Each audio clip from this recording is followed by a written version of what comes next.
Hey, you there. Just want to say thanks very much for watching. But if you want more of this stuff, why don't you go to Kermode and Mayo's Take, the podcast, get it wherever you get your podcast, because there's like hours of this stuff and it's all fab. Get it from the podcast shop, just round the corner. No, you get it on your phone. Box office top 10 at 44, Dead Man's Shoes. Which is the reissue of the Shane Meadows, Paddy Considine revenge movie, which I like very much. It's very stripped down. It is, what was the phrase you used? Short. Nasty, brutish and short. Dead Man's Shoes. But in a good way. Yeah, okay.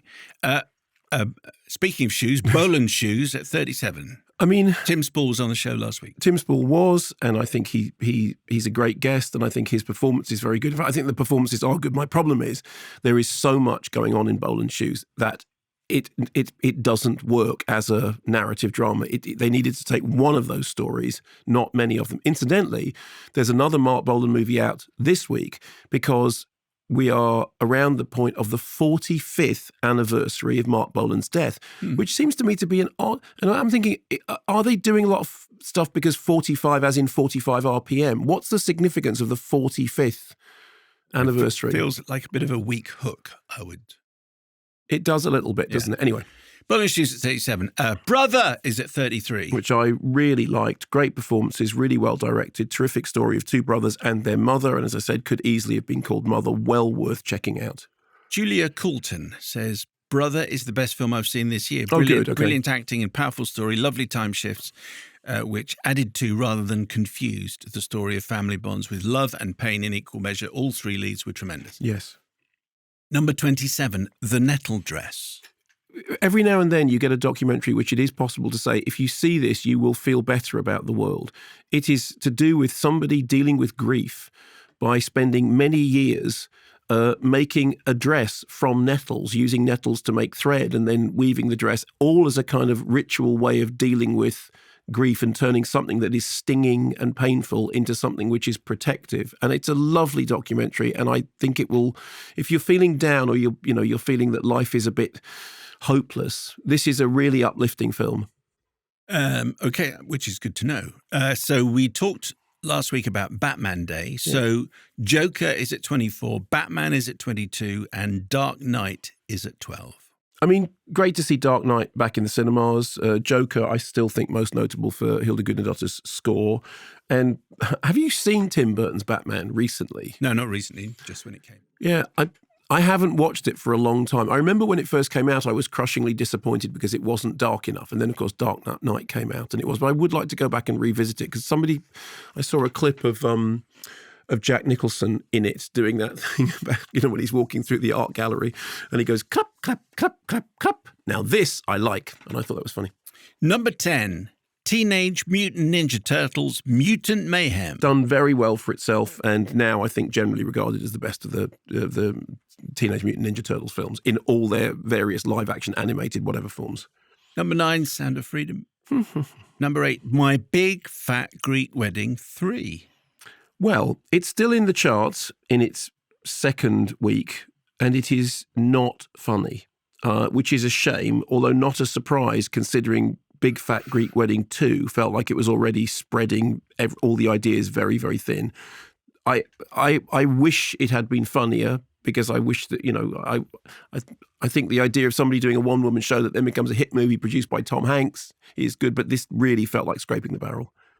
Number 7 is Oppenheimer. Before you say a line on that, can we say get well soon to Dave Norris? The last projection is standing. He's got a little touch. He is well. He's getting better. I saw him last night. He came COVID-free then. He came with me to see the Expendables. Okay. Yes, and we had a discussion about the fact that Oppenheimer has now overtaken Dunkirk. It is now the biggest selling biopic of all time, having overtaken the previous leader, which was, take a guess, quite recent. Bohemian Rhapsody. Oh, right, okay. So Christopher Nolan's 3-hour biopic about the guy that invented the atomic bomb, which consists of a lot of people talking in rooms, is now the biggest selling biopic of all time. I think that is extraordinary. And Nolan, for all the people who said, you can't release it then, you can't go up against Barbie, I mean, wow. I would never in a million years have thought that the film would have done the business it's done. And then and Barbie, we'll come to Barbie in just a moment. Anyway, so Oppenheimer still at 7. Past Lives is at 6. My favourite film of the year so far. Celine Song's interview, you can go back and listen to. It was a couple of podcasts ago. Just search for it in the programme description. Her name will come up. A wonderful film and a wonderful interview from somebody who has, learned their trade in theatre, but seems to have arrived in cinema as a fully formed film director. And Barbie is at number 5. Staggering business. The first film solely helmed by a woman to take over $1 billion worldwide. And you know that I finished my tenure at the Observer. Wow. I finished my tenure at the Observer. I did 10 years and I stood down. At the end of it, I did a thing about, looking back over the 10 years. And one of the things I said was, the fact that this is first film solely helmed by a woman to take over $1 billion, you'd have to be pretty cynical not to see that as some form of progress. And of course, somebody on the Observer went, why is it progress? Are we supposed to not, why is it progress? And we went, yeah. And proving my point. See, the thing is, congratulations, by the way. Thank you. 10 glorious exactly years. 10 years, which is what I said I'd do, and I'm really proud of it. Which is glorious. But you still read comments under the line. Well, here's the thing. No, because they haven't been comments under the line for most of my tenure, because I said, can you stop it? Because I just don't like them. But then in the final piece, for some reason, they allowed them. And actually, most of them were very nice, which was lovely. It's funny when you're leaving, people are really lovely to you. But the other thing that's been really weird is, because this is the first week that I've been doing the screenings, and I go in and people go, you still here? I go, yeah, I've got a whole other life. It's like, but you're not doing the observing. No, but I do this very, very. Never mind. The only place you can hear Mark's comments are in his house. Mark's house. No, I was trying to get to house. Oh, fine. If you live with Mark, yes, you'll get the opinions for free. Yes. You don't have to subscribe or anything. Or nothing. He'll just tell you. The only other way, if you're not part of Mark's household, is here, right here on this here tape. And can I say congratulations to Wendy Ide for taking over at the Observer? She is fabulous, and she will do a brilliant job. What are you going to do with all your time? I'm going to spend more of it, thinking about my preparation for this programme and how much I love being on Kermode and Mayo's Take. Jawan is at 4. Again, we had correspondence about this last week. It wasn't press screen, but it has done fantastically well. Equalizer 3 is at 3. Again, not a world-changing movie, but absolutely does what it says on the tin and has done very decent business. So Equalizer 3 at 3, Nun 2 is at 2. And A Haunting in Venice 1 is at 1. Okay, well, Haunting in Venice going in at number 1 is the interesting thing. So we reviewed this last week. Obviously, I like it very much. Hilda Guðnadóttir did the score. It's Kenneth Branagh enjoying himself enormously. He loves playing Poirot. What? No, go on, what? Where you said it. Oh, I see. Sorry. I didn't mean that to sound the way it sounded. But, it's clear that when he puts on the twin-layered moustache, he loves that character. Yeah. And the fact that this is a Gothic-inflected seance movie, it's preposterous. It's utterly preposterous, but of course it is, because it's a whodunit. And actually, weirdly enough, later on in the show, we'll talk more about the preposterousness of whodunits. But I thought it was enjoyable. Have we had any? Yes. Mathieu says the cockatoo stole the show for me. What role does the cockatoo have? There is a cockatoo in the film. Well, what does the cockatoo do? Well, it does a thing that the cockatoo does. Right. So it's just being a cockatoo.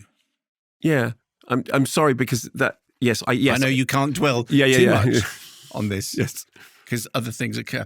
Martin Davis, this has very little to do with Agatha Christie's Halloween party, apart from a character or two, and one sequence has a passing reference. It is, however, a thoroughly enjoyable film and is pretty much its own thing. Yes, it is pretty much its own thing, exactly. Mark from Streatham, hello, love the show. I'd like to offer a 2-line review of A Haunting in Venice. Okay. Branagh apple bobbing with a mask is a metaphor for the movie. Venice looks good, though. Okay. Hello to Jason. That's interesting. Jason Mars. I'd just like to say, of course, there is a crucial plot point in Branagh apple bobbing with a mask. I can't, but, it's like... Is the cockatoo in there as well? No, well, not directly. Okay. Yeah, exactly. That was what I was trying to avoid getting to that joke. Thank you, Simon Paul, for saying it in my ear. That was literally what I've been trying to not think about. It really is the show. It's just really showrunner. It's just you should know better and not take us to new depths. Because the thing is, everyone listening to the program had filled in that space and was admiring the fact that I wasn't going there. But well done for going there. Jason Marsden, A Haunting in Venice tight Grand Guignol of the finest vintage. I really enjoyed it. A massive improvement over Death on the Nile. Grand Guignol. Guignol. Guignol, big puppet. Big puppet. Big puppet. Meaning? Well, it's to do with... This is a theatre in Paris, but... Yes. Yeah. And it's to do with theatre of cruelty and horror and violence. And because of the theatre that it took its name from, that then became synonymous for... If you talk about Grand Guignol, it means... Well, now it means shock and, disturbing viscera. And like so Texas Chainsaw Massacre would be described as Grand Guignol. Smallest theatre in Paris, apparently. The Grand Puppet Theatre was. When it was. Oh, there we go. Mohammed Shakir says, I went with the good lady here indoors and Child 2 and Child 3 to see A Haunting in Venice for a long overdue family visit to the cinema. A very different film from the previous Branagh Poirot outings, which did leave Child 3 a little unsettled. Okay. And the rest of us highly entertained. I mean, a little unsettled is not a bad place. No, it's good. It's good. Absolutely. Place to be. There is a comparison between what's happening in Haunting in Venice and things like the Hammer movies. I suppose Woman in Black, the version with the Daniel Radcliffe version. Yeah. That was it's in that sort of. Or, even the Sherlock Holmes movies that Guy Ritchie did, they had that sort of old school theatrical horror Grand Guignol, but although in a much more, yes, a good comparison. Is Grand Guignol, is it kind of amoral?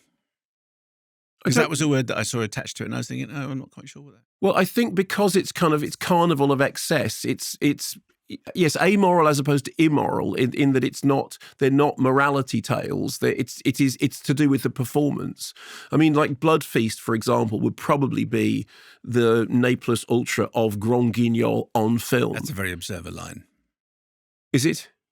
Yes, would be that in that. Okay, so Blood Feast would probably be the top of the tree when it came to Grand Guignol excess on screen, because it's just like lots of people having a blood feast. So if you saw the previous two Poirot films that Ken Branagh did, yeah, you would be very surprised to know that the third one has got this kind of language being associated with it. Well, yes, but it is a different feeling movie, but it's still in that same kind of, like I said, old-fashioned. There's nothing distressing or upsetting about it. But it is the old-fashioned kind of horror tropes. I mean, of course, no one should be surprised because Branagh made Frankenstein. Incidentally, I was just writing a new afterword to. I wrote a book about Shawshank Redemption some time ago for the BFI, and I forgot that Frank Darabont, who wrote the original screenplay for what became Ken Branagh's Mary Shelley's Francis Ford Coppola's Ken Branagh's Mary Shelley's Frankenstein, described his original script as the best script I've ever seen, the best script I've ever written, and the worst film I've ever seen. Oh, right. Which is kind of unkind. Cheers, Frank. Cheers, Frank. Thanks very much for watching this video. I hope you enjoyed watching it as much as we enjoyed making it. While you're here, check out all the other videos because they're cool too, aren't they? Yeah, and if you want to keep up to date with everything Kermode and Mayo's take, then check out our social channels. I mean, why wouldn't you? I mean, I would. But I have done. Excellent.